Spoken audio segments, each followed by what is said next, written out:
Welcome back to Analysis. In today's programme, we've been talking about the referendum that's about to take place in Egypt, where Egyptians will be voting on a new draft constitution. In this half of the programme, we'll be looking at what life might be like for Egyptians if the new constitution becomes law. Tamar, how does this constitution differ from the one that was put through when Morsi was in power? I mean, I think when you look at it, it's interesting that they said it was being amended. Although the amount of amendments would put to question whether it's actually a newer constitution versus it being amended. I think overall what you'll find is when it comes to freedoms and liberties, they're much more pronounced in this constitution. You'll find certain transparency requests. You have an actual article that deals with an Information Act, which wasn't in existence prior to that. There are certain religious freedoms as well, although there is a small caveat as to those who can actually practice the religion. There are then, you go into the more controversial articles, as one of them, Mr. Mohamed had mentioned, which was the military. But I think part of the discussion that people seem to neglect is the constitution under the Muslim Brotherhood. The ghost of that constitution still remained in the room. A lot of the articles that we still, or a lot of the Egyptians may have issues with, were actually inserted and placed in the 2012 constitution. Some of them tweaked, obviously representing the actual deep state or institutions that are currently in power. But because at that time, a lot of the criticism was that the Muslim Brotherhood had done too much of a deal with the deep state. And I think that is reflected in this constitution, and it has rolled back, which is why I find it interesting that those who are fully in support of the 2012 constitution have a lot of issues with the same provisions that are or were inserted in the 2012 constitution itself. And I think that's one of the things we just can't forget. I mean, obviously, a lot of the issues for those drafting it amongst the 50, which I think it's a little unfair to claim that, they were not elected. They're just only military juntas who are packed in a room and said, draft us a military constitution.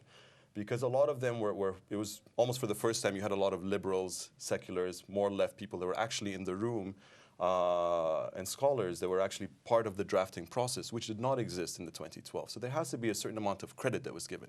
I think what was produced does not necessarily mean all 247 articles were fully approved by all 50. There was a lot of fighting, debating, arguing.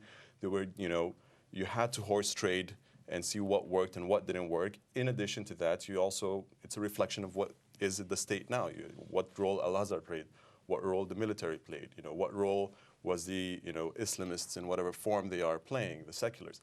And I think that's the compromised document. My biggest concern of the document is that it's overly compromised in many different provisions of itself. But it still reflects a great deal of, the issues that were initially placed in the 2012 Constitution. Carool, I mean, some of what Tamar said is no doubt true, but you can't get away from the fact that the last constitution was put before the Egyptian people by an elected government, and this one, well, not. I suppose that's going to be the continuous argument of the anti-coup alliance, that indeed the very starting point that no matter indeed how representative, and I think there is something to be said that there has been an effort to have a sort of a broad spectrum of Egyptian society involved in the drafting. Although, of course, the opposition will say, yeah, only one Noor party representative and somebody who had left the Muslim Brotherhood from, say, the outgoing administration were represented. I think that is definitely the case. So it is indeed more based on the process that this draft will be contested because, yes, the two issues everybody is, of course, looking at is that what does this constitution say on religious issues and how is the place of the military in the system defined. These are a sort of the key things people are looking at. And there, indeed, I think the committee has a sort of tried to gauge what the temperature is in the country, and it is indeed more a kind of tinkering with. Principles of Islamic law have been repeated not only in an article in the Constitution, but in the preamble as well. And in return, they took out an article that had been put in at the insistence of the Noor party, that it was more not just principles, but hopefully also concrete jurisprudence from the past. That has disappeared, but with respect indeed to religious freedom, which I think is a very important issue. Yes, in the preamble, Egypt's relation with Judaism, Christianity and Islam is there. Yet when you look at freedom of religion, there is a contradiction in Article 64. It's absolute. And yet in the second sentence, the only recognized religions are the so-called celestial ones, which means Christianity, Islam, Judaism, and the Baha'is are still having a problem, for example. It's a tiny group, but administratively they often fall through the cracks. So it is indeed a balancing act, and I think that was prudence on part of this interim government, who has to sort of try to close this gap between these polarized camps. Mohamed, do you think that the constitution under Morsi gave too much ground to the deep state, which it's now kind of building on in this draft? No, I don't think that, because the Constitution Assembly was consist of 100 people from different sectors, and 50% belong to the Islamist movement, and the other 50% belong to the secularism or liberal, whatever. Then it was like unfair and a balance in this kind of a group. And they work at the 6 months, working day and night, and they were taking all the opinions from the Egyptian people abroad and inside Egypt. Even they are farmers or whatever, what they need from this constitution. Even though he said in the last speech that we are ready to make any amendments in this kind of constitution, but let us go to the election for the parliament election first, and then we choose like a committee to very occupationally committee has the very good knowledge about how to put the constitution and any amendments in the constitution. Then let's go with the legal channels, not the illegal channels, and then we can go to make any kind of changing in the constitution, any amendments in the constitution, and then go to the referendum for these amendments. No way that they leave a space for the deep state, because the 100 people, yes, we know that some of the members in the Constitution Assembly will belong to the deep state, but even though there are some kind of voting for every article in the front of all over the world, that was like 19 or 22 hours working continuously. They were continuously working 22 hours. Everybody in the world, when watching this, we're watching this kind of voting for every article. Then they tried as much as they could, and they are ready to make any kind of amendments. So Anthony, what do you think about that? Do you think that the process that arrived at the Morsi constitution was qualitatively different from the process that has produced this one? Well, the processes really were, starting from a diametrically opposite way of thinking about how to justify the constitution. The first, under President Morsi, it was very much direct elections. It wasn't directly elected by the people, but it was effectively representing the popular vote. And because the popular vote had been, at that point, very significantly behind the Islamic movement, therefore the Constitution Committee essentially reproduced that kind of balance of power. The approach taken this time is very much one of trying to get all the institutions and blocks in society together and see what they can agree on. But not the Brotherhood, obviously. The Brotherhood under the circumstances was not invited, which is clearly a significant problem with the process. But it was one group from the media, it was a sort of corporatist approach. And what's striking is that these very different approaches have produced documents which are in their fundamentals not that different, I think.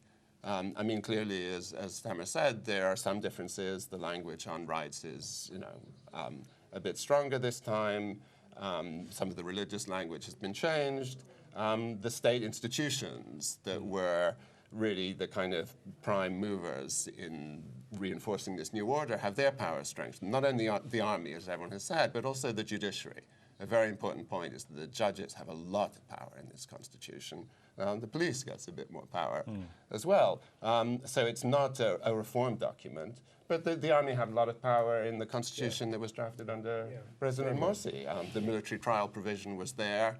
It's been changed a bit here. Is it better or is it worse? You can argue the toss both ways. Another thing to me, which often doesn't get mentioned, but which is very significant, to my mind, weakness of both the constitution from 2012 and the new one, is the lack of any provision for local democracy. Neither of them addresses the question of electing governors. And governors, quite powerful in the Egyptian provinces. It's a very centralizing constitution, and it was last time round as well. So to me, both of them really represent a sort of, a negotiation between the the powerful blocs within the state, rather than a kind of fundamentally reforming vision of changing the place of the state in Egypt. But I think just to comment, if you limit the 2012 constitution give more power to the prime minister, more than the presidents, and that's belong to the percentage of the seats inside the parliament. And then I think that that's still the representatives of the Egyptian people inside the parliament are going to have the final decision, not the president. I mean, this constitution gave less power than the 71 constitution or 2014 constitution, I believe. Okay, well, let me just bring in the guest that we've got online now. Lubna Azzam's a researcher and a commentator. Lubna, from your point of view, specifically about the question of women, does this constitution look as if the situation of women is going to be improved? Because one of the things that's been hotly debated and has emerged as a major social problem ever since the 25th of January revolution is the role of women in Egyptian society. There's a constant use of sexual harassment and rape as a tool of repression. How will women fare under the new constitution? Well, actually, if you look at it from that point of view, it's quite good for women. I mean, you've got Article 11, which enshrines women's equality with men, which condemns all forms of violence against women, which takes measures to ensure that women participate in Parliament. You have Article 10 as well, where childcare, maternal care is provided free of charge by the state, and the state promises to look after female breadwinners and divorced women and widows. On the other hand, I still have a problem with the manner in which the Constitution was drafted. I mean, yes, it's nice that we now have these provisions, and they should have been there all along. But on the other hand, I mean, we may be condemning all forms of violence against women, but there's no clause saying, well, what about harassment? What are we going to do about, and harassment is a big problem in Egypt. What are we going to do about all the women who are being harassed? Or are there going to be legal provisions made for that aspect? And you have to see as well, I mean, constitutions are just as much worth as how they're interpreted by the judiciary. I mean, it's up to the judiciary to start filling this constitution with meaning. We can have the best constitution in the world, but if nobody uses it, it's not really worth the paper it's written on. Okay. Well, let me bring that discussion back into the studio then, because, I mean, Carool, I mean, that's a good point, isn't it? I mean, there are plenty of dictatorships around the world that have impeccably democratic reading constitutions, and the conditions under which this one's being produced might lead us to believe that we're going to be up that end of the spectrum rather than at the parliamentary democracy end of the spectrum. And that is the big question, indeed, how this referendum pans out. If, indeed, the good turnout of the population would sort of indicate that what the Egyptians are craving for is stability and moving on and sort of get the referendum out of the way, there is still a lot of other problems to be dealt with after that. I mean, the status of a group within society that, whether you like them or not, has a very substantial support, like the Muslim Brotherhood and parties associated with that, is now put not only in the sphere of clandestine, of the clandestine, but that had never even happened under the previous military-dominated regime. So there is a lot of other issues to be addressed. I think the point brought up by Anthony is very interesting indeed. With what about Egypt beyond the central government? Other countries in the Muslim world which have started their democratization processes a bit earlier, like Indonesia, which had a regime change 15 years ago, made great work of a devolution of power from the central government to regional and local authorities, partly as a very clever move to deflect discussions on the place of Islam in the society. They said, we'll put it on the regional level and the central government will not make a statement, and regional and local governments can have plebiscites, referendums, whether they want it or not. Let me just stop you there because we're moving towards the end of the programme, but I want to get each of the guests in for a brief response on this question. I mean, Tamar, do you think, no matter what's in this constitution, really what we're looking at is a legitimisation of the military's historic role in Egyptian society, and no matter what the constitution said, where we're heading is military rule? I think that's a little bit of an extreme message. I mean, I think what you're looking for is legitimacy of the process as a whole. Now, whether you want to call it military-backed transitional government, and I think the whole conversation prior to that as to coup, no, not coup, I mean, what Egypt has produced is a whole new framework as to look at things. Usually when you look at your typical coup versus having millions requesting, I think historians and academics need to go back to the black kind of their drawing board to figure out how to peg this historically. But I think to kind of come to your response, what we seem to forget is a constitutional is just a framework of what your country should look like in the future. And it reflects to some extent what's in existence and the institutions that are in power. But you can't have every single word drafted into a constitution. I think Egypt's challenge, once this constitution passes, will be the actual implementation of the constitution, which will be the work of parliament and will be the work of a lot of local Egyptians rolling up their sleeves and just, getting to work. Anthony, do you think that the constitution is going to be a facade behind which the military will rule, or something more real than that? No, I think it'll be something a little different from that. But I think, to my mind, what Egypt is moving towards, at least in the short term, is a kind of hybrid type of situation where essentially you have some elements of democratic accountability. There will be elections, parliamentary and presidential elections, and there's the constitution which has some democratic elements, but that'll be within quite strict constraints imposed by the sort of security vision of the army, and it'll be against a background where, as has been said, a major segment of the population, one of the dominant political movements in the country, is simply excluded from the political game. Okay. I don't think in the long term that's going to be viable. Okay, last word, because we're just running out of time. Mohamed, is it back to the Mubarak era or something different? Worse than Mubarak era, because we suffered from Mubarak era, but there was a little bit legitimacy there.